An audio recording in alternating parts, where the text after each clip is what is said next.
The Russian eastern group of forces, Vostok, has launched a fierce offensive into Dnipropetrovsk province, capturing at least 10 villages, while Ukrainian forces remain on the defensive. To understand the scale of this push, one must consider the strength of the Russian Eastern Group, RFAF. Since securing southern Donetsk, this formation has gained extensive battlefield experience and is now capable of conducting large-scale offensive operations. The 29th Army contributes an infantry brigade and a mechanized regiment. The 36th Army is even stronger, fielding a tank brigade, a mechanized brigade, and the 336th Naval Infantry Brigade.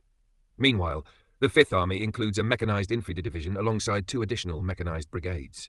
Supporting them, the 35th Army has also deployed the 69th Support Brigade from Polohy, although its 2 primary mechanized brigades remain stationed there.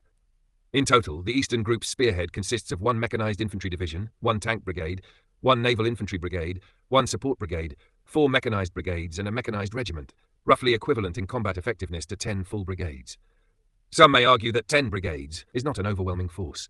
However, these core units are backed by comprehensive strategic-level support, together with the auxiliary forces of 3 entire armies. This ensures plentiful logistics and firepower, eliminating shortages in manpower or equipment. More importantly, the RFAF has been winning battles in the area and continues advancing.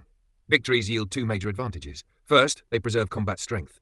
Victorious units tend to remain well organized and suffer less attrition than those forced into costly, bloody defenses. Second, the number of combat veterans within these units increases, giving Russia a cadre of seasoned fighters far more reliable than fresh conscripts. Across the lines, Ukraine's 20th Corps may muster more than 10 brigades, yet nearly a third of these are territorial defense units. Their effectiveness is considerably lower than that of regular Russian formations. Many of the remaining Ukrainian brigades are under strength, previously mauled in earlier battles, and not yet replenished with men or equipment. Simply put, Ukraine's force quality and combat resilience in this sector are markedly inferior. With Ukraine stretched thin, Russia has pushed directly into Dnipropetrovsk province.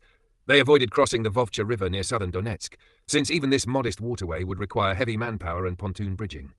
Instead, they advanced west of Shevchenko village.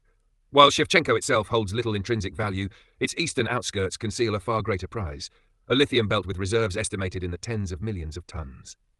Given the strategic importance of lithium for batteries and renewable energy, Moscow is determined to secure these deposits. Because the deposits lie only 5 kilometers from the Dnipropetrovsk border, Russia cannot rely solely on defensive positions in Donetsk. Any Ukrainian counterattack could quickly threaten the mines. Thus, Russian forces are pushing westward to create a security buffer. Their approach is also tactically shrewd. By striking from the south, they avoid river obstacles that would hinder Ukrainian reinforcements. So far, Russia has seized 10 villages inside Dnipropetrovsk, stretching across a 15 kilometers north-south axis and 5 to 10 kilometers east-west. Though sparsely populated, these settlements serve as forward strongpoints. Ukrainian troops, unwilling but unable to hold them, have been forced to retreat. The offensive has also extended southwest into Zaporizhzhia, where 4 additional villages on the Donetsk-Dnipro-Zaporizhzhia border have fallen under Russian control.